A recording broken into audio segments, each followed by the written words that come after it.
Dobrý večer, vážení kolegovia.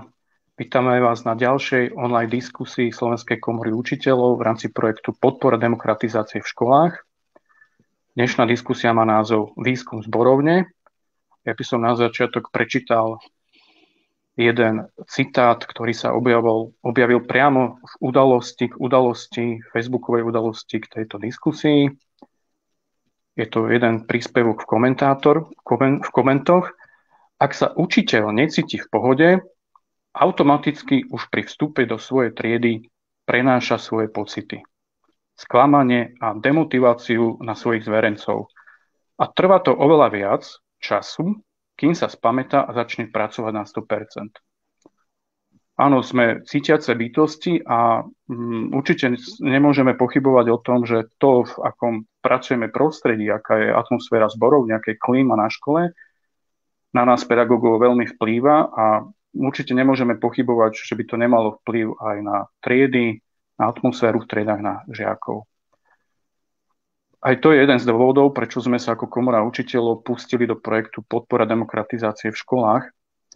Už veľa rokov dostávame rôzne podnety a to nás ešte viac motivovalo sa nad touto celou problematikou viac zahlbiť. A v rámci nášho projektu sme si povedali, že chceme ísť hlbšie, chceme veci aj preskúmať. Rozhodli sme sa robiť aj výskum v tejto oblasti, zistiť, aké sú k tomu dostupné dáta, čo všetko môžeme zistiť. Chceme prísť k verejnosti a osloviť aj vás informáciami, ktoré sú naozaj dôležité. Tužili sme vedieť, čo o tejto problematika zborovne, výskum zborovne, demokracia na školách, čo o tom hovoria aj domáci a zahraniční vedci. A tak sme sa pustili do výskumu. Sme veľmi radi, že sme našli na to veľmi superného človeka, ktorý sa problematike škôl a supervízie škôl a učiteľov venuje dlhšie. Oslovili sme ho a boli sme veľmi radi, že to prijala. A ja by som vám chcel teraz predstaviť nášho dnešného hostia, sociálnu pedagogičku, supervízorku a teraz našu výskumničku Silviu Dončevovú, ktorá nám porozpráva vlastne o tom, ako zatiaľ prebieha výskum. Takže moja prvá otázka na Silviu je, ako to celé vlastne začalo, čo si zatiaľ preskúmala, môžeme ísť postupne na to. Povedz nám svoj príbeh výskumničky. Ďakujem veľmi pekne, dobrý deň. Vítam všetkých, ktorí sa rozhodli si dnes vypočuť, ako sme na tom v tejto téme, čo sa týka výskumu.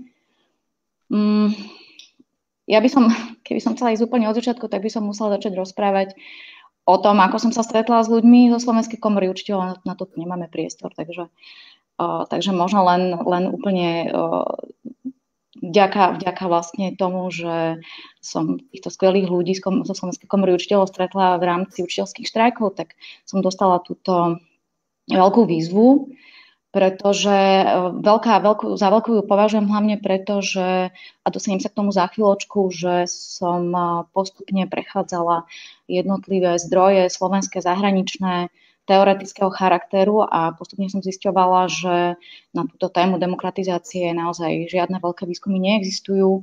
Ak nejaké dáta vôbec existujú, nejaké výsledky, tak sú to len výskumné zistenia, ktoré súvisia s inými témami, čiže ako by boli zistené len okrajovo alebo viac menej náhodou, že sa vôbec niekto pozastavil nad tým, že aha, tak my sa rozprávame stále iba o žiakoch a riešime klímu triedy, ale nepozeráme sa na to, v akom pracovnom prostredí žijú učitelia.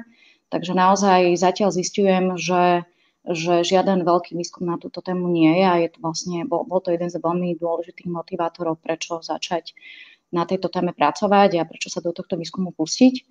Takže ja mám pred sebou teda otvorenú moju zatiaľ rozpracovanú správu, že ak sa vám bude zdať, že čítam, tak naozaj čítam, lebo tých dát a tých vecí, ktoré by som vám rada povedala, je veľmi veľa. K tým motivátorom, prečo vlastne sa púšťať do takéhoto výskumu, bolo viacej. Jeden z nich bol, že vlastne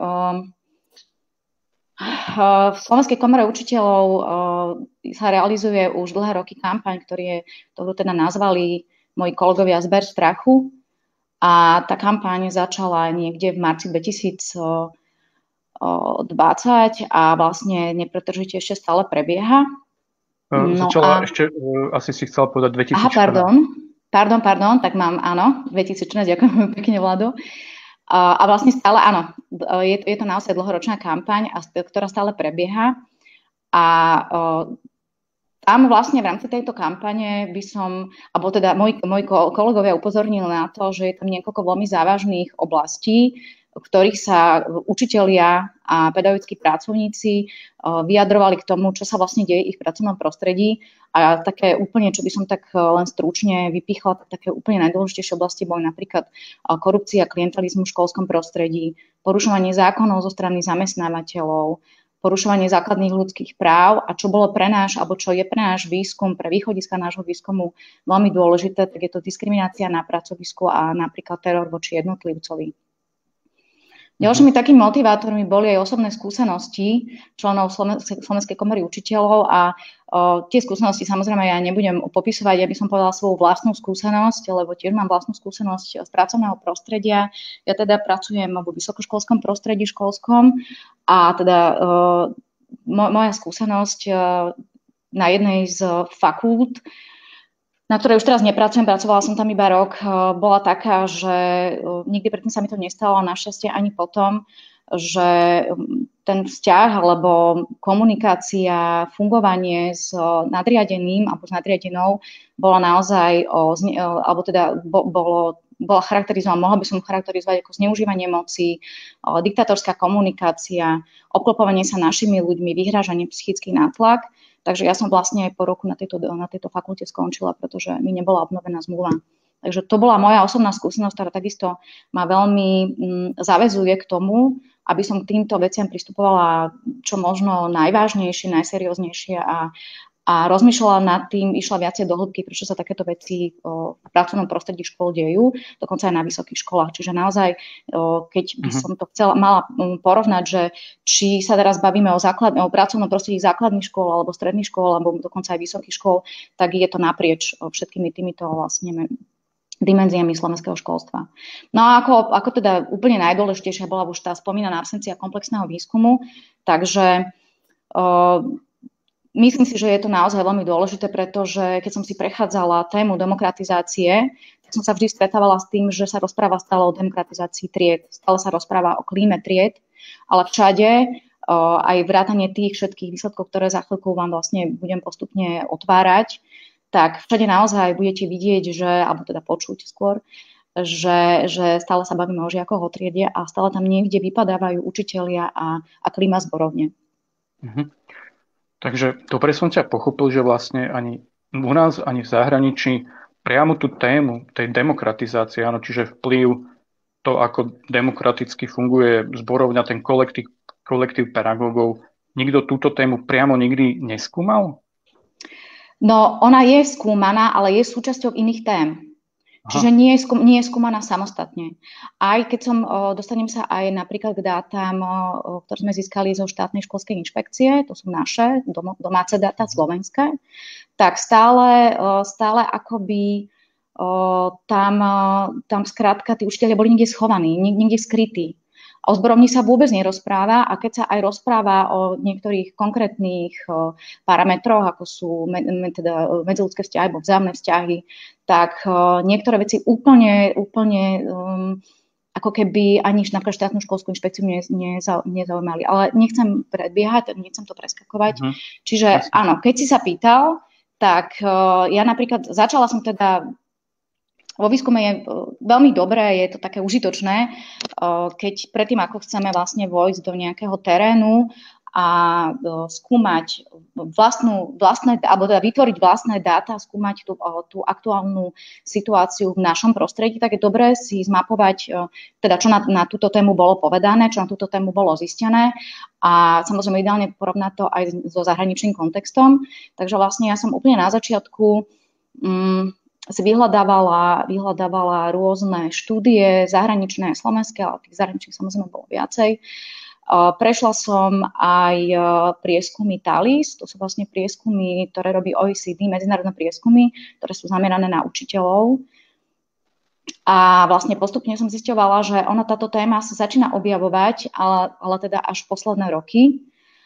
A možno len by som tak vypichla také nejaké základné myšlienky z takých, nebudem teda citovať samozrejme tých ľudí, tie medzinárodné štúdie, ale áno, o tých veciach sa rozpráva, ale neexistuje jeden ucelený výskum, ktorý napríklad by som vám teraz tu vedela zdieľať, že tak pozrime sa na tieto grafy, tak toto vyzerá napríklad v Dánsku, alebo tak toto vyzerá napríklad v Spojených štátoch. Nič také som zatiaľ nenašla, ale samozrejme rozpráva sa o klíme nie zborovní, ale o klíme pracovného prostredia učiteľov, alebo o tom, ako to si mi nahral, alebo to som sa chcel práve spýtať, že keď sa teda nerieši priamo tá téma demokratizácie, tak vlastne ktoré sú tie také hlavné témy, kde sa nejakým spôsobom, ako si hovorila, že tá téma vyskytuje, ale nejako hlavná. Takže jedna z nich je... Jedna z nich je klíma školy. Klíma školy je parameter, ktorý som našla veľmi často najmä v zahraničnej literatúre, v zahraničných štúdiách. Klíma školy je považovaná, alebo teda je to taký koncept, ktorý zahŕňa bezpečnosť, vzťahy, medziľudské vzťahy, pochopiteľne. Je tam samozrejme súčasťou je aj proces výučby a učenia, ale pre nás sú najdôležitejšie práve tie parametre, ako je bezpečnosť, medziľudské vzťahy, komunikácia, štýly riadenia školy napríklad. Ďalej, je zistené podľa týchto štúdií, že tieto parametre, alebo teda v akom stave tieto veci sú v rámci toho pracovného kolektívu učiteľov, má to obrovský vplyv na efektívnosť práce učiteľov. Má to obrovský vplyv na ich sebavedomie a na ich motiváciu učiť.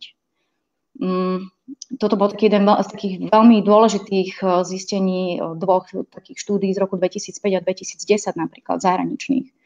Ďalej sa tam poukazuje aj na súvislosť medzi bezpečným prostredím, v ktorom nie je šikanovanie, vysoká úroveň kvalitných vzťahov medzi žiakom a učiteľmi. Je to pochopiteľné, pretože keď máte v prostredí dobré vzťahy, je tam dôvera, existuje tam nejaká spolupráca, ľudia si navzájom pomáhajú, tak v takomto prostredí, ak sa aj vyskytne šikana, tak sa rieši. Hej. Nenechá sa, netvárime sa, že nič také tu nie je, pretože náš kolektív je fantastický. Také niečo sa nemôže stať. Čiže ak je tam nejaká tolerancia medzi sebou, ak existujú výborné vzťahy medzi učiteľmi a riaditeľom, túto tému som ešte neotvorila, hej, a to samozrejme je to veľmi dôležitá téma, ktorá napríklad úplne vypadáva z doteraz zistených vecí, ktoré sa dejú na Slovensku, napríklad zo štátnej školskej inšpekcie, z ich prieskumov, úplne vypadáva skúmanie vzťahov medzi učiteľmi a riadiacou zložkou školy. Čiže toto napríklad už v zahraničných štúdiách nachádzame, že vzájomné vzťahy samozrejme medzi riadiacimi pracovníkmi, medzi učiteľmi, participácia na všetkých týchto spoločných procesoch, na rozhodovaní. To sú veľmi dôležité veci. Pozerám ďalej. Jasne nastavené disciplinárne normy, spoločne prediskutované rozhodovacie procesy, organizačné štruktúry, ku ktorým sa môžu všetci vyjadriť, o ktorých sa diskutuje, alebo minimálne všetci transparentne rozumejú tomu, ako to funguje. Hej? Čiže toto sú takisto veľmi dôležité veci. Ďalej tu čítam také parametre ako zmysel pre spoločenstvo. No, môžem sa posunúť ďalej. Ak sa môžem spýtať, čiže toto sú vlastne tie témy, kde sa nejakým spôsobom s tou našou demokratizáciou škôl stretneme. A teda, akým spôsobom to buď u nás, ale asi hlavne v zahraničí skúmajú, že k čomu vedú tie výskumy. Jedno dôležité si už povedala, že to má obrovský vplyv na tých učiteľov, na to, ako prídu naladení do triedy, ale čo sa nejako ešte v rámci toho také dôležité pre nás vyskúmalo, čo si zatiaľ zistila? Áno, ako treba povedať, že keď v pracovnom prostredí učiteľov to funguje ako v dobre fungujúcej rodine, pretože podľa mňa táto analogia je veľmi dôležitá. Keď si vezmeme dobre fungujúcu rodinu, sú tam ľudia, ktorí majú dobré a kvalitné vzťahy, ktorí si navzájom dôverujú, ktorí spolupracujú, ktorí si pomáhajú, ktorí diskutujú o problémoch. Napríklad jeden veľmi dôležitý moment je, jasné, v každom kolektíve, v každej skupine ľudí sa z času na čas vyskytnú nejaké krízové situácie alebo nejaké problémy. Keď ten kolektív je fungujúci a existuje tam otvorená diskusia, je to zdravé prostredie, pretože aj tento indikátor zdravé prostredie je veľmi dôležitý, to som ešte nespomenula, tak aj potom situácie, keď sa niečo deje a keď treba riešiť problémy, napríklad nejakú krízovú situáciu, napríklad online vyučovanie počas korony, tak v takomto kolektíve to jednoducho ide. Šlape to, pretože títo ľudia vedia pracovať aj v napätých situáciách a nemusia riešiť zbytočné hádky, zbytočné konflikty, zbytočné prieťahy, robíme si navzájom zle alebo niečo podobné, hej, nedaj Bože šikana alebo nejaké takéto veci, ktoré sú už naozaj veľmi patologické, tak v takomto zdravom prostredí sa dajú okamžite riešiť aj situácie, ktoré práve sa vyskytnú a treba sa proste zomknúť a treba niečo robiť. Ďalej, čo ma také podľa mňa veľmi dôležité napadá, je, to som už ale spomínala, je vlastne tá motivácia udržať učiteľov v tom prostredí školy a je zistená napríklad na základe to, čo som sa dočítala v jednej zahraničnej štúdii, že práve prvých 5 rokov práce, keď učiteľ nastúpi do práce v škole, práve tých prvých 5 rokov je veľmi dôležitých na také posilnenie motivátorov, aby tento učiteľ alebo učiteľka, lebo zatiaľ som ešte teda veľmi nespomenula naše kolegyne učiteľky samozrejme, takže učiteľe aj učiteľky je veľmi dôležité práve počas týchto 5 rokov tieto motivátory posilňovať. To znamená, že ak učiteľ alebo učiteľka nastúpia do kolektívu, ktorý je zdravý, v ktorom funguje otvorená komunikácia, navzájom si pomáhajú, v zahraničí sú úplne bežný mentoring, minimálne teda prvých niekoľko rokov, keď nastúpi učiteľ, alebo teda mladý učiteľ, mladá učiteľka do tohto procesu vzdelávacieho, tak je bežné, že má mentora, alebo mentorku, ktorí pomáhajú aj títo motivátory posilňovať, hej? Čiže je tam nejaká vzájomná spolupráca, komunikácia a tak ďalej. Takže aj toto je veľmi dôležité.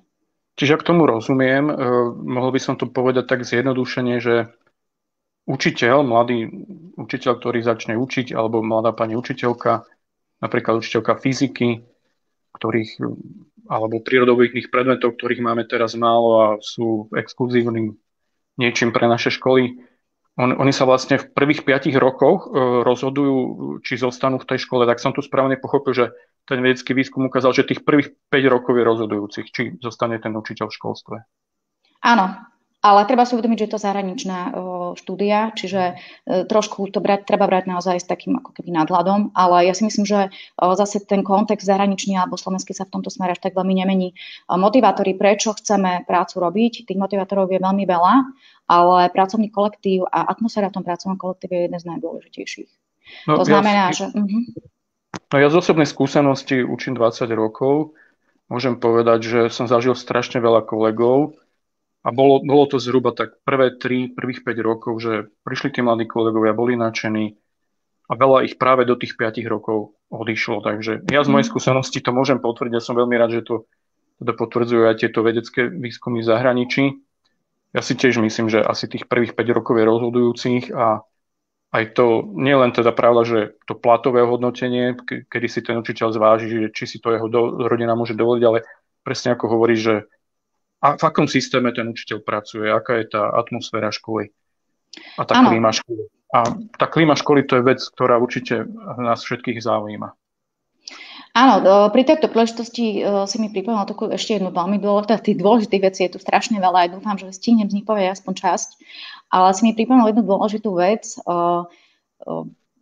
Je jedno, či sa teraz bavíme o začínajúcich učiteľoch alebo teda učiteľoch, ktorí už sú nejak dlhodobejšie v praxi. To, v akom prostredí pracujú, veľmi ovplyvňuje ich spokojnosť s prácou. A napríklad ešte teda ten medzinárodný prieskum TALIS, ktorý som spomínala, ešte predchádzajúci ročník v roku 2013 ešte sa až tak veľmi nezameriaval na tieto indikátory, čo sa týka pracovného prostredia, ale už napríklad pracoval s indikátormi spokojnosti učiteľov v práci, ktoré teda tie motivátory sú veľmi dôležité, ale už napríklad TALIS, tento posledný 2018, z ktorého vlastne aj ja čerpám najviac informácií, ten už sa zameral aj na otázku pracovného prostredia, vzájomných vzťahov a všetky tieto vlastne atribúty, ktoré my tu v tom výskume sledujeme. A čo je pre nás podstatné, aj TALIS 2013, aj TALIS 2018 potvrdil, A ja si myslím, že to je veľmi dôležitý argument, že platy nie sú najdôležitejším motivátorom učiteľov, prečo chcú alebo nechcú zostať v učiteľskej profesii.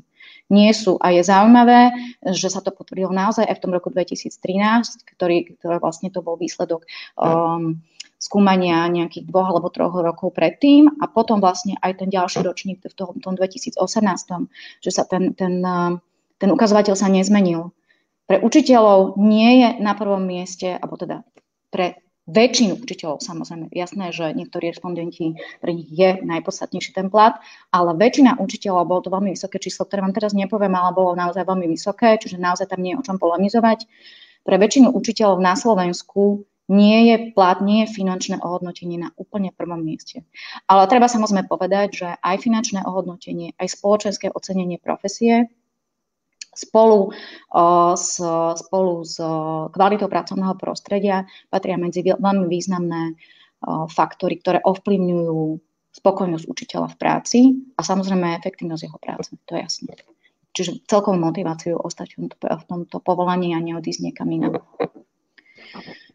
No, takže neviem, či sa chceš niečo v tomto smere spýtať? Áno. Ja som si, pravda, že pozeral tie nejaké výsledky a čo si všetko zistila. A jedna z vecí, ktorú som už avizoval, že by som sa rád spýtal, je, že ten vplyv na toho žiaka je podľa mňa úplne jasný, že z akej zborovne vychádza ten učiteľ. Nemôžeme sa tváriť proste, že hovoríme o demokratizácii a demokracii v triede a dobrých vzťahoch v triede a nevšimnúť si, že 10 metrov od tej triedy je nejaká zborovňa a tej zborovni je tiež nejaká atmosféra. A spomínala si tam takú zaujímavú vec, že štýly riadenia školy a ja sa chcem spýtať, že či ten výskum, ktorý si robila, že či si z neho vypatrala niečo také, že niekto ako keby predstavil, ako to vyzerá ideálne, ako má vyzerať takéto zdravé prostredie, v ktorom sa, ako bola tá otázka, cíti nielen bezpečne a slobodne ten žiak, ale teda aj tí učitelia, že a či napríklad tie štýly riadenia majú na to vplyv a v tejto oblasti to by ma veľmi zaujímalo určite divákov, že z čoho môžeme vychádzať, s čím sa môžeme inšpirovať a ako nejako pomôcť zmeniť tú klímu na školách tak, aby to prostredie bolo naozaj príjemné a dobré a motivujúce nielen pre študentov a žiakov, ale teda aj pre učiteľov. Jasné, k tomu sa samozrejme dostanem postupne. Ty si teraz otvoril niekoľko veľmi závažných tém, takže by som ich takže postupne odhaľovala. Jasne. Čiže vlastne v pravde chcem to dať na takú správnu mieru. My sme ešte, alebo my veci, alebo teda my výskumníci sa zvykneme oslovovať práve, nehovoríme si, že ja, ale my. To je taký zvláštny výskumný žargón. Takže my, lebo vždy je to o tom, že ten výskumný tým netvorím len ja, ale aj nás viacej. Čiže sme si tak zvykli slušne sa oslovať, že my. Ja si myslím, že to je pekné. Ja som si to už tak osvojila, že už tam neuvedomila. Teraz som si to tak uvedomila, že keď vám to poviem, že my, tak aby ste sa nečudovali, že kto my. Takže samozrejme nie som v tom jediná sama. Všetci moji kolegovia mi s tým veľmi vydatne pomáhajú. A za to im veľmi pekne ďakujem. Ešte vlastný výskum nemáme. Toto je fáza predvýskumu, kde ja som postupne prechádzala najskôr teda týmito zahraničnými a našimi štúdiami, takým tým teoretickým backgroundom. Potom vlastne som sa presunula, že aj tými tvojimi otázkami sa presuneme už do tej ďalšej dimenzie, kde som prechádzala rôzne projekty, prípadné také výskumy, v ktorých sa aspoň trošku objavila táto téma. A vlastne náš vlastný výskum sa začne. Teraz vlastne si na základe týchto vecí, ktoré zisťujeme práve touto teoretickou analýzou, si nastavujeme parametre nášho vlastného výskumu a ten naštartujeme v momente, keď si budeme istí, že sme zaznamenali všetko to, čo už doteraz bolo povedané a vieme všetko to, čo ešte povedané nebolo a na čo sa máme zamerať. Takže náš vlastný výskum sa pripravuje. Predbežne to vyzerá tak, že bude v 3 fázach.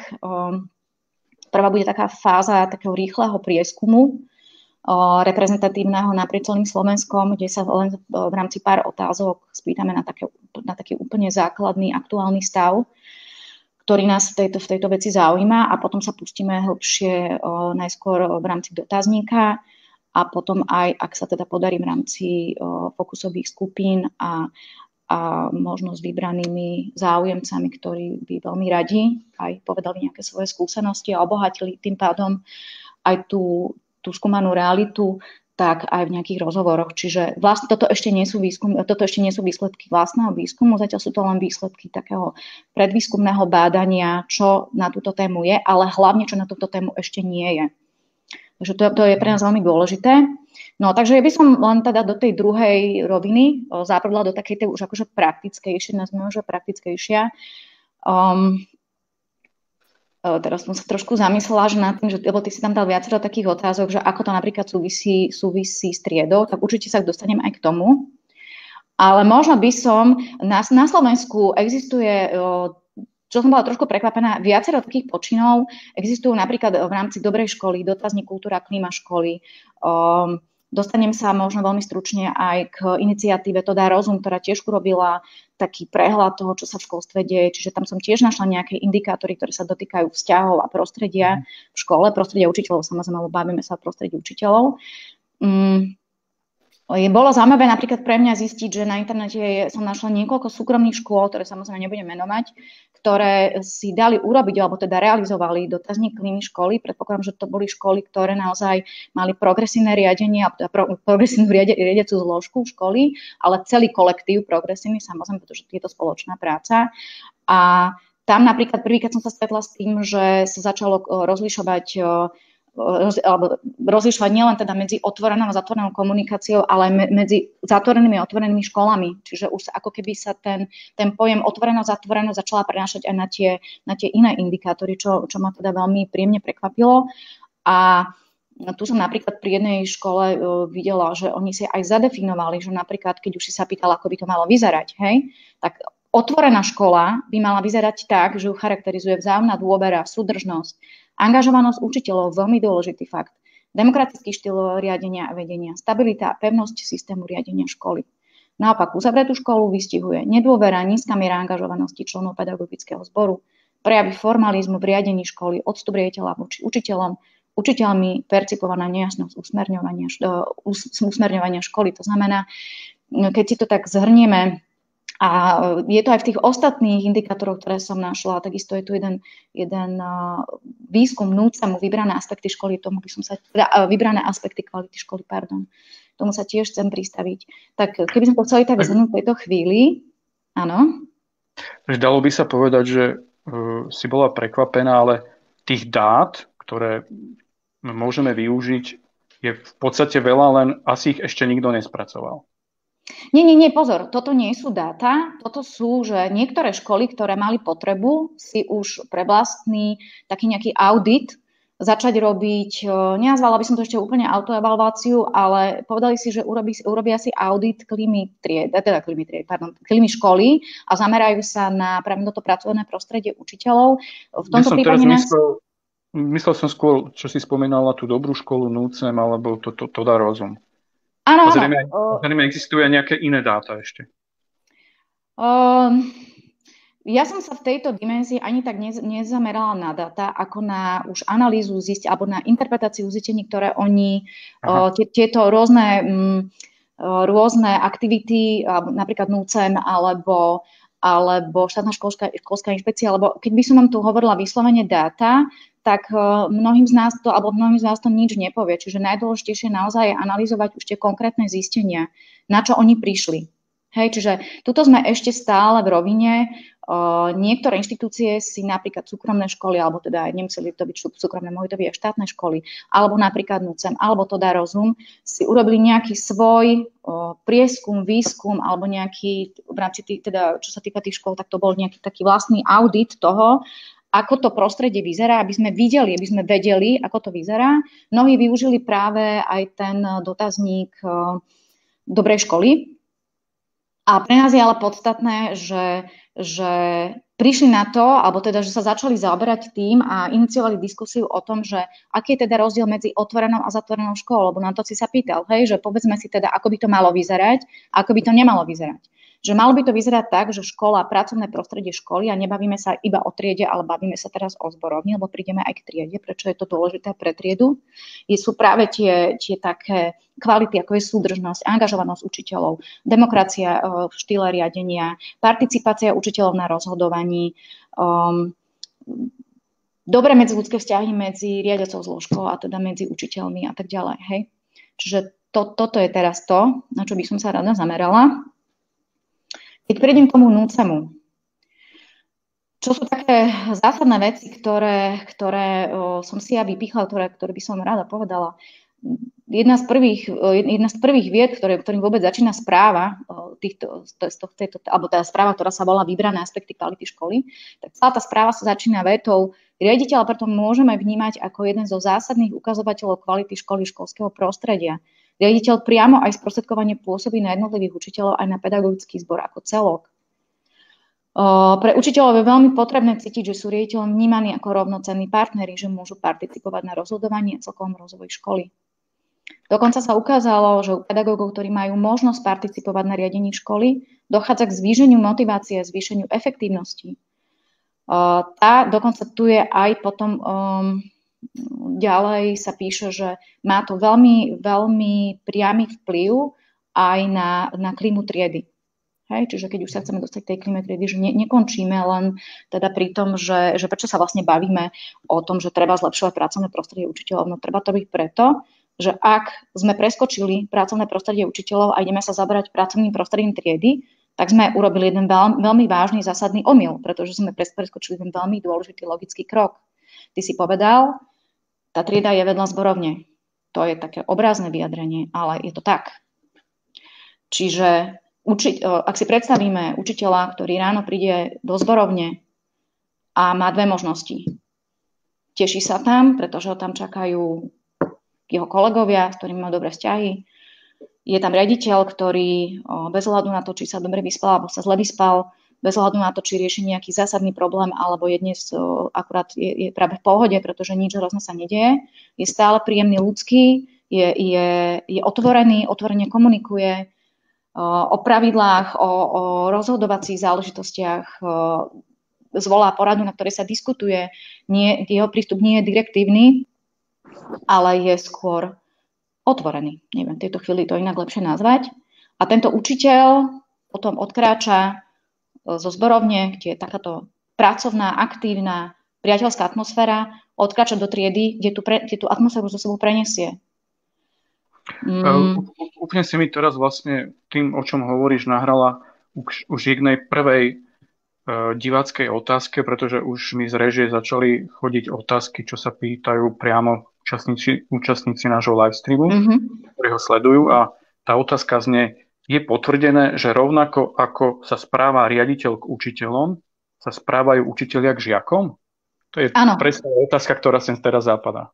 Áno, je to potvrdené. Ja určite to tu niekde mám, ale sa k tomu dostanem. Áno, je to potvrdené. Dočítala som sa, alebo tieto fakty mám najmä teda v zahraničných štúdií, ale keď som prechádzala dáta a zistenia posledných 5 rokov zo štátnej školskej inšpekcie, tam nie je priamo potvrdená samozrejme táto priama úmera, ale je tam veľmi pekne vidno, že aj štátna školská inšpekcia sa neustále zaoberá tým, že dáva každý rok dotazníky žiakom, aby sa vyjadrovali ku vzťahom k učiteľom a ku klíme triedy. A títo žiaci stále vlastne hovoria o tom, že v triede panuje proste jeden direktívny učiteľ, ktorý, nie je tam žiadna slobodná atmosféra. Žiaci, nechcem povedať, že sa sťažujú, ale avizujú, že majú problém vyjadriť svoj názor a diskutovať o ňom, že tam skrátka chýba taká tá nejaká slobodomyselná, pracovná, aktívna atmosféra. A zároveň, ale samozrejme tým nechcem povedať, že štátna školská inšpekcia si dala tú námahu, aby tieto fakty dala do nejakého súvisu, ale je to tam pekne vidieť, keď si to človek číta. Zároveň obrovské percento škôl, alebo teda v obrovskom percente škôl V dotazníkoch učiteľov zase vyskakujú zistenia, že v týchto školách je atmosféra je uzavretá, komunikácia je uzavretá a celkovo škola vlastne vykazuje v indexe otvorenosti alebo zatvorenosti práve to, že je zatvorená. Hej? Čiže asi to nejako spolu súvisí. Samozrejme, zase v rámci štátnej školskej inšpekcie sa nenájdete za posledných 5 rokov vo žiadnom dokumente jasné stanovisko, že aha, toto asi spolu súvisí. Ale už v zahraničí sa veľmi vážne o tejto problematike diskutuje a veľmi vážne sa vyjadrujú argumenty o tom, že je to tak.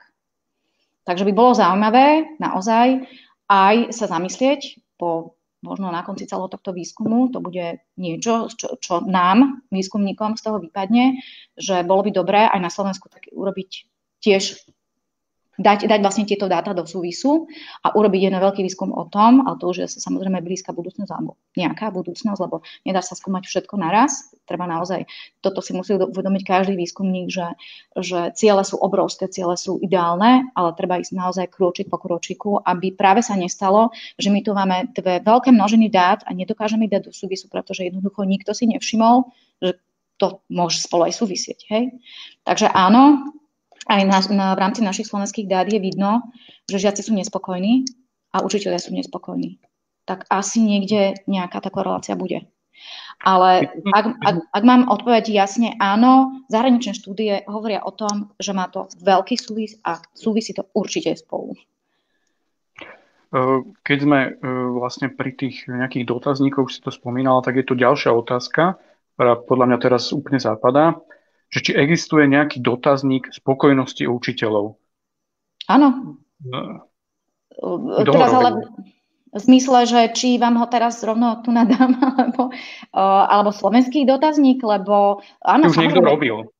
Áno, TALIS 2018 má, ja som to spracovala v inej štúdii, v tej štúdii som sa vlastne zaoberala vzájomným vzťahom spoločenského a finančného hodnotenia učiteľa a atraktivitou učiteľskej profesie. A tam som vlastne zistila, že minimálne v rámci posledného TALISu, posledného tohto medzinárodného prieskumu, bola samostatná časť, kde sa skúmala spokojnosť učiteľov. Myslím, že nejaké predbežné výsledky už dokonca boli zverejnené. Áno.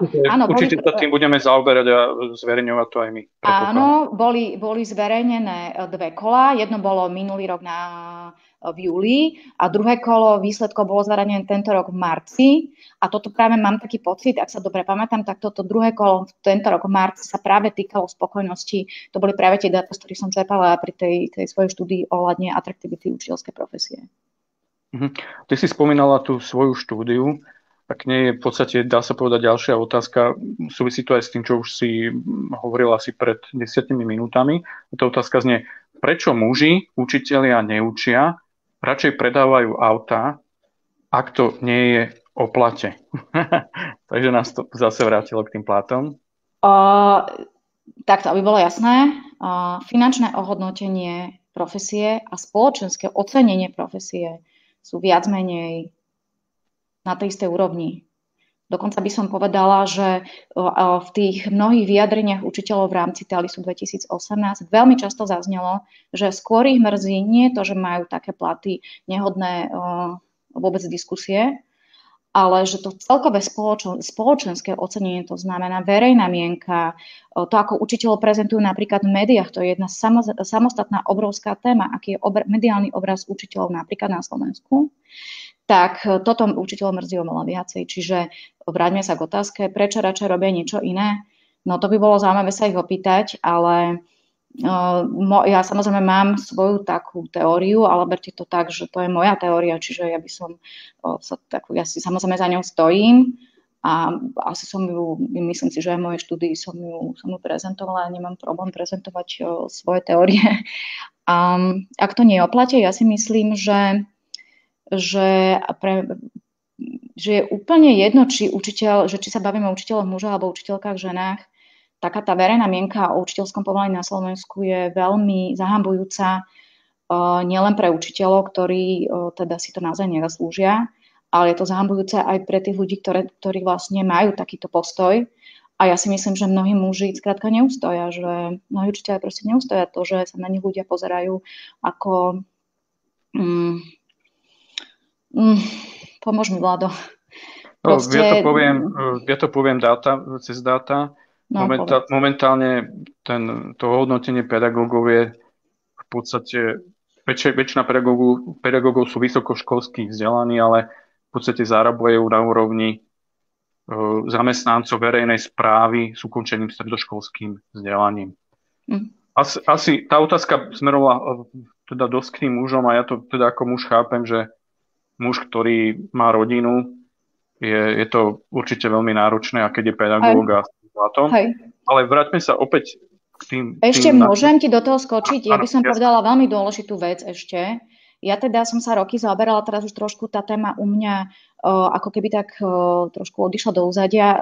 Zabrala som sa dosť dlho v rámci filozofie a rodovými stereotypmi a teda touto gender problematikou a treba si uvedomiť, že naozaj a znova ja si myslím, že je jedno, či sa bavíme o mužoch alebo o ženách, každý trošku ambicioznejší človek má potrebu v práci aj postupovať na nejakom kariérnom rebríčku. A vzhľadom teda na rodové stereotypy je jasné, že keďže žijeme v spoločnosti, ktorá podporuje, to som nepoužila správne slovo, ale ktorá skrátka sa pozerá na mužov ako na tých, aj ty si to koniec koncov naznačil, ako na tých, ktorí sú hlavami rodiny. Čím ja mimochodom nesúhlasím, pretože keď si pozrieme, že na Slovensku dnes máme obrovské množstvo jednorodičovských rodín, kde proste hlavami rodiny sú ženy, čiže toto je absolútny mýtus a stereotyp. Ale bohužiaľ žijeme v spoločnosti, ktorá... Prosím? Že tie stereotypy sa už búrajú, že... Áno, búrajú, ale stále tu sú. Čiže niektorí ľudia to môžu vyhodnotiť aj takto. Mňa napríklad napadla jedna veľmi dobrá vec. Neviem už, kto mi to povedal, priznám sa, že už neviem ho citovať, ale niekde ďaleko v mojej minulosti mi niekto povedal, že... Alebo teda počula som takú myšlienku, že mladý človek vyštudoval proste, respektíve chcel teda študovať učiteľstvo, pedagogiku a tá reakcia okolia bola, že či sa zbláznil, že muž ísť študovať pedagogiku a učiteľstvo, že či je to akože úplne v poriadku. Čiže možno, že aj toto tak hovorí o tom, že skrátka v našej spoločnosti nie je ešte stále dostatočne priaznivá atmosféra na to, aby muži napríklad išli študovať pedagogiku, išli robiť učiteľov, pretože tieto mužské vzory sú veľmi dôležité v škole. Ale to už by som zachádzala do úplne inej témy. Keby sme sa pozreli do severských krajín, tam proste je ten pomer medzi mužmi a ženami úplne iný, ale samozrejme to môže súvisieť zase. Niekto môže povedať, že jasné, však ale tam majú iné platy. Tam je hlavne iné spoločenské ocenenie. Báme sa naozaj aj, áno, samozrejme o platoch určite, ale aby nám nebolo vyčítané, že stále sa argumentuje iba peniazmi. Aj to spoločenské hodnotenie, ktoré samozrejme veľmi úzko súvisí s finančným hodnotením, ale aj to spoločenské hodnotenie je veľmi dôležité pre ľudí. Čiže to, ako sa na mňa ľudia pozerajú, to, či ma majú v úcte, tá úcta voči učiteľom na Slovensku nie je a stále klesá a toto je veľmi dôležitý argument. Takže je dosť možné, že proste títo muži idú pracovať niekde inde, pretože vidia, že v inej práci budú požívať oveľa väčšiu úctu. Tak ja by som to mal, ďakujem za odpovede. Mám tu ďalšiu otázku, ktorá je podľa mňa veľmi zaujímavá. Ako zo strany učiteľa dať najavo, že klíma školy je dôležitejšia ako momentálne vzdelávacie výsledky? Ako momentálne vzdelávacie výsledky? Dať to najavo komu? Riaditeľovi, alebo doma, alebo to je veľmi dôležité, že dať to najavo komu? Práci? Ak sa bavíme o práci, no, to je ťažká otázka. Dať najavo, že sa mi niečo nepáči, niečím nie som spokojný, je skrátka len tým, ako konám, ako sa správam. Ak som ako učiteľ alebo učiteľka, nachádzam sa v kolektíve, ktorá je charakterizovaná práve tou uzavretosťou, nátlakom zhora, strachom. Strach sme ešte nespomenuli, tiež veľmi dôležitý parameter v učiteľských kolektívoch, tak tam sa veľmi ťažko radí. Pretože, a to poviem na vlastnom, teraz naozaj poviem to podľa seba a podľa vlastnej skúsenosti, ja som vždy, no to je také zvláštne slovo, ale snažila som sa naozaj, pre mňa je pracovný kolektív veľmi dôležitý. Niekto by mohol, aj preto som vlastne neskončila hneď v prvom zamestnaní, hneď na prvej vysokej škole, proste hneď v prvom akademickom pracovisku, ale skončila som až na XY tom. Bolo to preto, že jednoducho ten kolektív na mňa veľmi, veľmi vplýval a nebola som schopná práce, nebola som schopná sa sústrediť na prácu, nebola som schopná vytvoriť si vzťah so študentami. Chcela som byť k ním úprimná a keď som k ním bola úprimná, tak som si musela byť vedomá toho, že keď niečo poviem, tak sa to môže doniesť niekde a samozrejme tak to aj skončilo, preto som vlastne na tej jednej pedagogickej fakulte úplne skončila. Čím chcem povedať? Je to taká možno osobná nejaká odvaha? To sú také strašne silné slova, ale človek musí si byť sám istý, čoho všetko je schopný a pokiaľ siaha jeho sebaúcta. Moja sebaúcta siahala potiaľ, že keď sa diali veci, s ktorými som nesúhlasila, tak som proste o nich otvorene hovorila. Samozrejme, bola som si vedomá toho, že to bude mať svoje následky.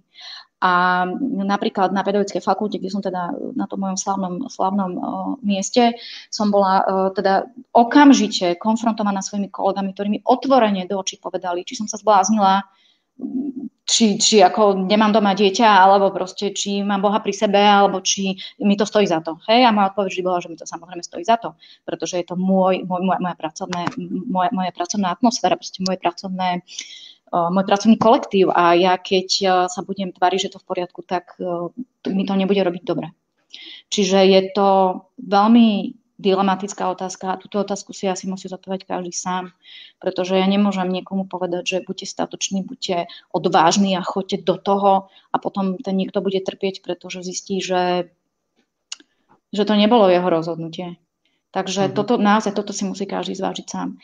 A v čom ja môžem podporiť kohokoľvek, koho stretnem, je, že uvedomiť si, že keď sme ticho, keď nič nerobíme, keď netvoríme svoje prostredie aktívne, tak robíme sami sebe zle a robíme aj druhým ľuďom zle.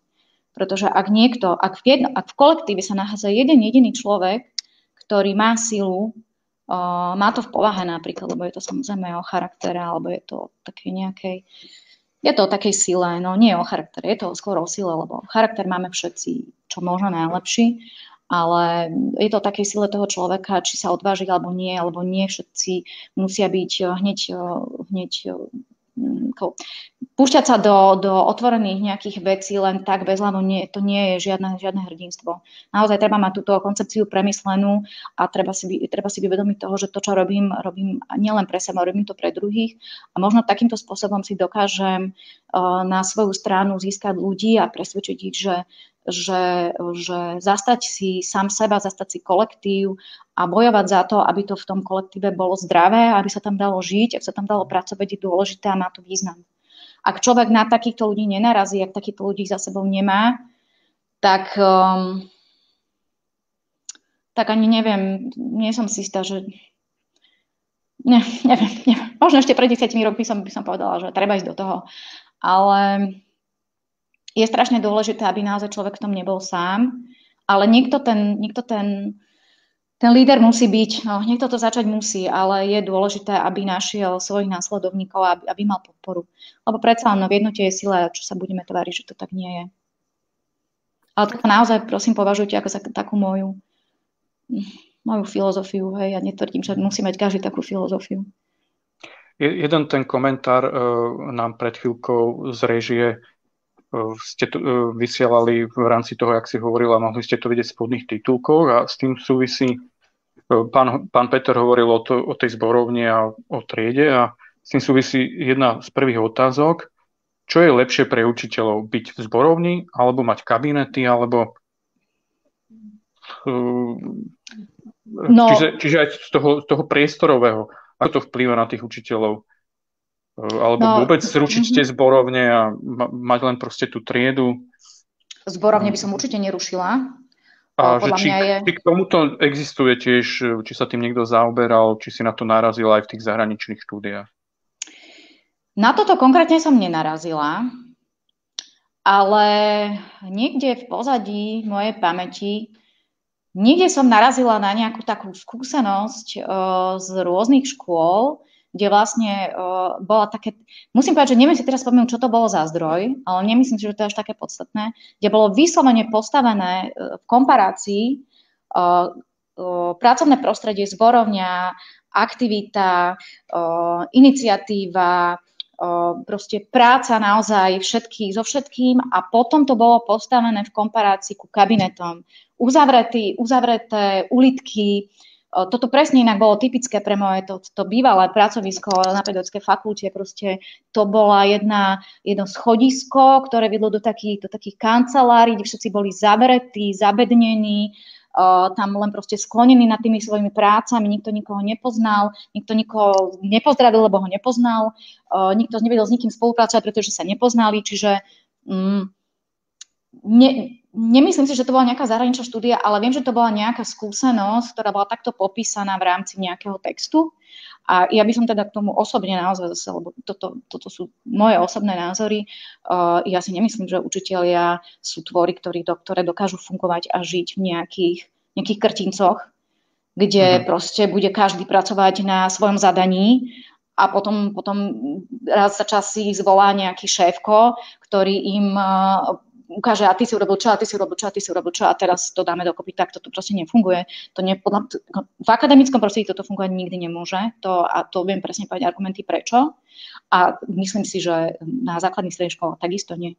Skrátka, my ľudia sme sociálne bytosti, musíme sa stretávať, musíme sa rozprávať, musíme si vymieňať skúsenosti. Už som spomínala v zahraničných štúdiách, všade sa spomína prvé roky veľmi silný mentoring začínajúcim učiteľom, ale ja si myslím, že aj každý, nie začínajúci učiteľ, každý učiteľ, ktorý dlhšie pracuje v škole, a v školskom prostredí a všetci máme tendenciu sa v určitom momente zacikliť v nejakom probléme. Potrebuješ času na čas sa porozprávať s niekým, kto sa pozrie na jeho problém z úplne iného pohľadu. Čiže ten mentoring je tu stále veľmi otvorený. Alebo keď už si spomínal, že teda sa zaoberám supervíziou, toto by som chcela veľmi zdôrazniť. Na Slovensku sa nerobí školská supervízia, je to hrozná škoda. Je to obrovský benefit pre sociálnych pracovníkov, pre ľudí, ktorí pracujú v pomáhajúcich profesiách, pre ľudí, ktorí pracujú s ľuďmi a predsa učitelia pracujú s ľuďmi.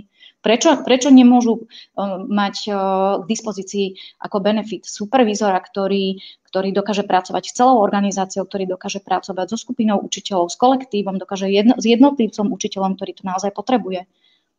To je veľká škoda.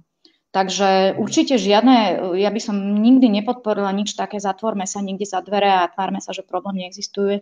Problémy treba riešiť v kolektíve a tie problémy sú vždy všade, tak ako sú v rodine, tak sú aj v školskom kolektíve. Čiže ja naozaj môžem len povedať moja osobná skúsenosť z toho pracoviska, kde všetci boli pozatváraní, ako teda veľmi sa aj ospravedlňujem svojim kolegom, ale ja som sa tam cítila ako krt, naozaj. Takže neviem, ich som sa nepýtala, ako sa cítili, nemala som na to bohužiaľ dostatok času, ale nemala som z nich pocit, že sú šťastní, to som určite pocit nemala. Nedalo sa tam nejako spolupracovať, je to veľmi dôležité, aby sme otvárali priestor. Veď sa bavíme o otvorenej škole, bavíme sa o otvorenej komunikácii, bavíme sa o zdravom prostredí. Predstavte si rodinu, kde každý, keď príde domov, sa zavrie do vlastnej izby a potom ráno sa stretnú na raňajkách. Taká rodina nemôže fungovať. Nemôže zdravo fungovať, môže fungovať len formálne. Ja len ešte, nie je to síce úplne k tejto otázke, ale ja som teraz poprosím režiu tabuľku. Našla som takú tabuľku od profesora Petlaka, kritéria pozitívnej klímy školy, to by som tak trošku možno, keď si sa aj pýtal na tú triedu. Tá tabuľka pekne ukazuje, aká by mala byť klíma školy podľa žiakov a podľa učiteľov. Čiže tam si viete pekne pozrieť, žiadne stresové situácie, tvrdia žiaci. Možnosť vlastne sebarealizácie. Oni hlavne hovoria o svojom pracovnom prostredí, čiže o triede. A tam si vieme pekne nájsť analógiu. Potrebujú mať pocit, že učiteľom záleží na ich rozvoji, že chcú mať radosť zo svojej činnosti, že chcú, aby bol učiteľ spravodlivý, aby bol k ním dokonca v rámci tej správy štátnej školskej inšpekcie za minulý rok boli už dokonca, čo som bola veľmi príjemne prekvapená, sa tam nachádzali aj jednotlivé vyjadrenia, citácie študentov, žiakov v dotazníkoch o tom, ako sa vyjadrovali, aký by mal učiteľ byť. Takže v tejto tabuľke si môžete vidieť aj teda, ako by to malo byť podľa učiteľov. Pokojná tvorivá klíma školy. Všetci určite budeme súhlasiť. Ja neverím, že sa tu medzi nami nájde jeden človek, ktorý povie, alebo ktorý má takú skúsenosť, že by vedel čo možno najlepší výkon podať, alebo čo najlepšie pracovať v prostredí, kde je stres, kde sa necíti dobre, do ktorej chodí s odporom, ktorého bolí žalúdok, vďaka ktorému nevie spávať v noci a tak ďalej. Hej? Demokratické vedenie školy, tu máme úcta vedenia školy k pracovníkom školy a podotýkam úcta navzájom, rešpekt, tvorivá spolupráca, sebarealizácia. Ja potom prejdem aj k tomu už aj k tým údajom zo štátnej školskej inšpekcie, lebo v podstate tu už som. Áno, dobre. No, on sa mi postupne otvára, dobre. Ja som spomínala tie vyjadrenie, ja sa k ním rovno dostanem, trošku mi to bude trvať, lebo vlastne musím prejsť všetky 4 ročníky, ale stojí mi to za to. Aha, to som už prešla, dobre. Takže, áno, tu. Čo to vidíme na tých grafoch? Riadenie? Áno, aj k tomu grafu sa dostanem. Čiže áno, ďakujem režii, už mi dala aj graf, ale ja hľadám tie vyjadrenia a to teraz neviem v rýchlosti nájsť, takže sa ospravedlňujem. Tak možno k tým grafom. Dobre, k tým grafom pôjdem, lebo to tu bude mať niekde blízko. Tieto grafy sa nachádzajú v závere správy z roku 2016-2017, kde vlastne boli porovnané všetky predchádzajúce 4 ročníky, čiže tam vidíte aj pekne, že 2014-2015 až 2017-2018. Na čo som chcela ja teda upriamiť pozornosť, je indikátor klíma a kultúra školy. Ak si pozriete, prvý graf sa týka základnej školy, druhý graf sa týka gymnázií, tretí graf sa týka strednej a odbornej školy a vždy ten riadok 4, klíma a kultúra školy v tom konkrétnom type škôl. No a máte tam vlastne ako keby také 4 farebné čiary. Od najtmavšej v podstate až po najmladšiu. Je zvláštne, že to tak spravili, že vlastne najmladšia nie je ten najnovší ročník, ale je to akože taká stredne tmavá, alebo stredne modrá, také zvláštne. Ale v každom prípade je tam, čo je zaujímavé na tých grafoch, si treba všimnúť, že ešte v roku 2014, a je to zhodne vo všetkých 3 typoch škôl, ešte v roku 2014-2015 sa učitelia v dotazníkoch vyjadrili, že konkrétne klíma a kultúra školy je na veľmi dobrej úrovni. Už o rok neskôr bola ešte stále na veľmi dobrej úrovni, ale trošku už to nadšenie kleslo. V roku 2014,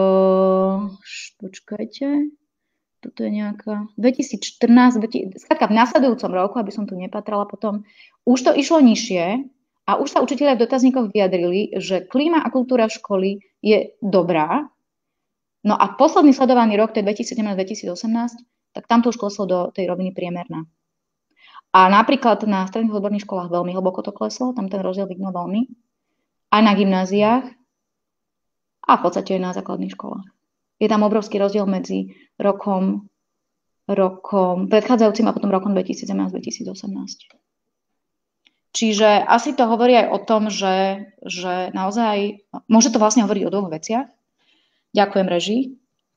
Môžem to hovoriť o 2 veciach. Jednak o tom, že otázky klímy a kultúry školy sa dostávajú stále viac do povedomia učiteľom a rozmýšľajú nad tým, respektíve začínajú si to viacej všímať, začínajú si uvedomovať, že niektoré veci naozaj vadia a nie sú úplne v poriadku. A môže to súvisieť aj s tým, že, ale toto už by bola otázka na štátnu školskú inšpekciu, ako boli koncipované otázky v tom dotazníku. Hej?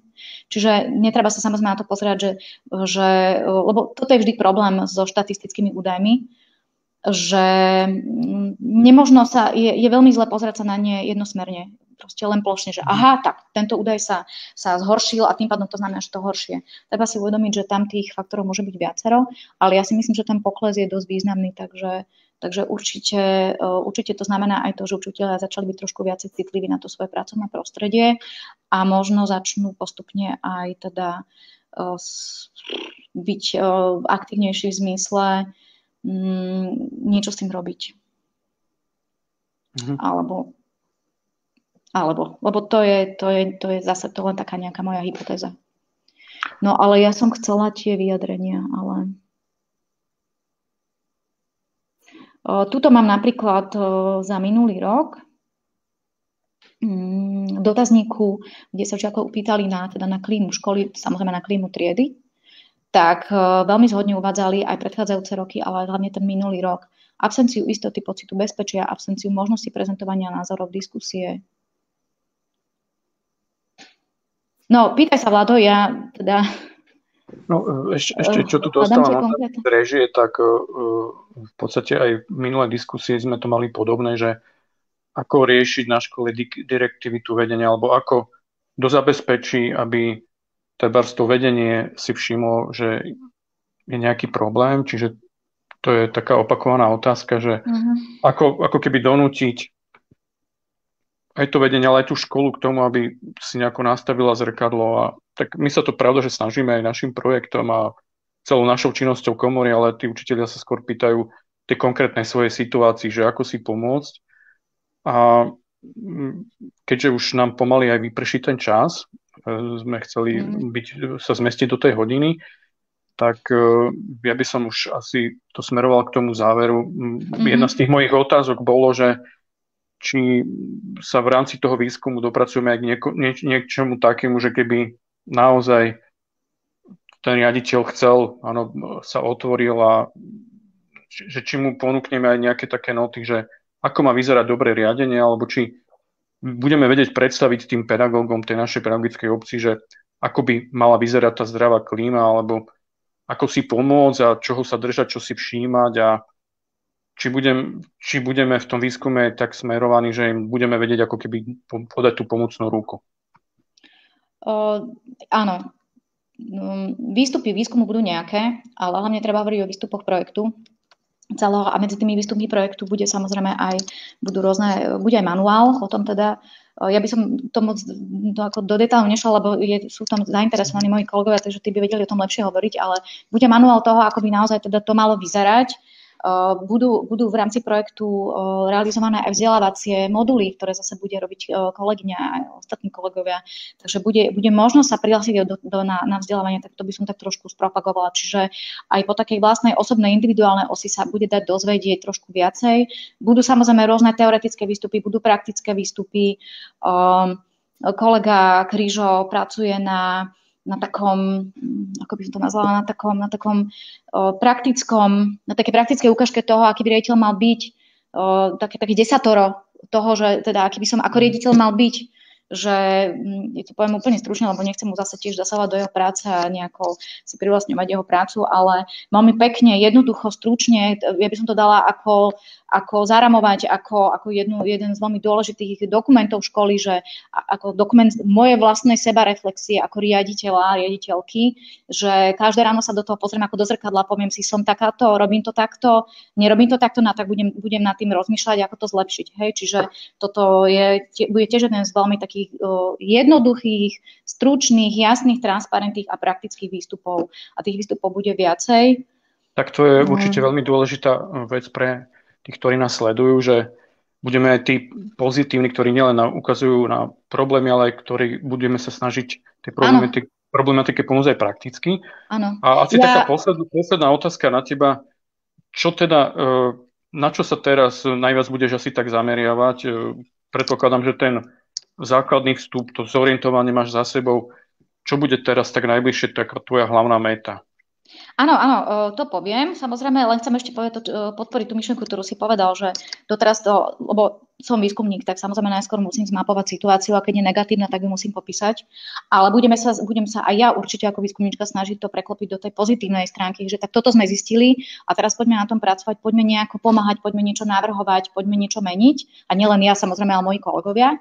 A čo sa týka mňa, tak ja by som práve chcela aj všetkých tých, ktorých táto téma zaujíma, ktorí chcú aj teda participovať, aj niečo zlepšovať, lebo zlepšovať vieme aj tým, že sa vieme dostať k dátam, vieme sa dostať k aktuálnym zisteniam, tak pre mňa je veľmi dôležité, keď ktokoľvek z vás by mal záujem, budeme robiť naozaj aj ten celoplošný prieskum, budeme robiť v rámci vzdelávacích modulov, záujemci dostanú možnosť vyplňať dotazníky, ktoré budú veľmi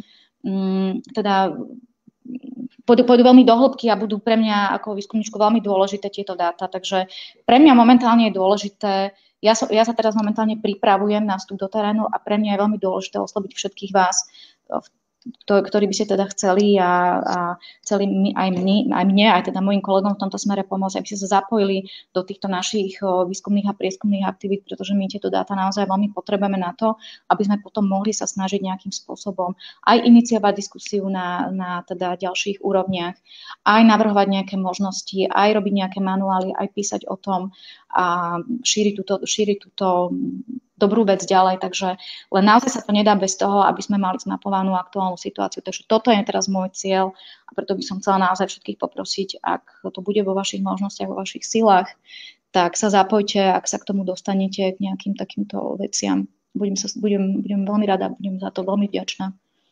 Tak to je podľa mňa veľmi úžasná správa. Veľmi sa na to teším, že pôjdeš do terénu.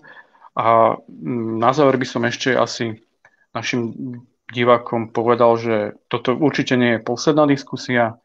Plánujeme ďalšiu, vždy to chceme robiť takto v stredu o 5:00, držať si tú stredu o 5:00. Najbližšia diskusia by mala byť 25. novembra. A keďže sa nám tu stále opakuje tá téma, ako riešiť tú direktivitu, alebo ako riešiť to vedenie, alebo tú klímu na škole, alebo ako dať tú spätnú väzbu, tak mali by sme práve riešiť tú autoevaluáciu. Zháňame na to odborníkov, pracujeme na tom, aby sme túto tému mohli otvoriť, lebo podľa nás je veľmi dôležitá vedieť si nastaviť zrkadlo tú spätnú väzbu. Takže verím, že už toho 25. novembra sa opäť stretneme. Pravda, že sledujte náš Facebook, sledujte facebookovú stránku Komory učiteľov, sledujte našu webovú stránku sku.sk, sledujte náš YouTube kanál, kde sa mimochodom aj objaví záznam z tejto diskusie, ktorá za chvíľku skončí a chceme pokračovať. Veríme, že prinesieme novú pozitívnu zmenu do tých zborovní a že v tých zborovniach to bude za pár rokov naozaj vyzerať inak a som rád, že si to kolegovia uvedomujú a ideme teda ďalej. Chcel by som vám všetkým poďakovať, že ste nás sledovali. Verím, že kto to nestihol si to pozrieť v zázname. Hlavne by som chcel veľmi poďakovať úžasnej Silvii Dončevovej, ktorá príde možno aj na vašu školu. Silvia, veľmi ti ďakujem, že si nám sprostredkovala ten výskum a všetky tie dôležité veci. A chcem povedať, že pravda, že tie dáta, tie zistenia budeme postupne zverejňovať. Už v najbližšej dobe sa chystáme nejaké prvé naše zistenia dať do nejakých správ, takže naozaj nás sledujte na Facebooku aj na webových stránkach. Veľmi vám ďakujem za pozornosť. Ja ďakujem veľmi pekne za priestor. Tak ďakujeme. Všetko dobré. Prajeme ešte krásny večer. Dovidenia. Pekný večer. Dovidenia.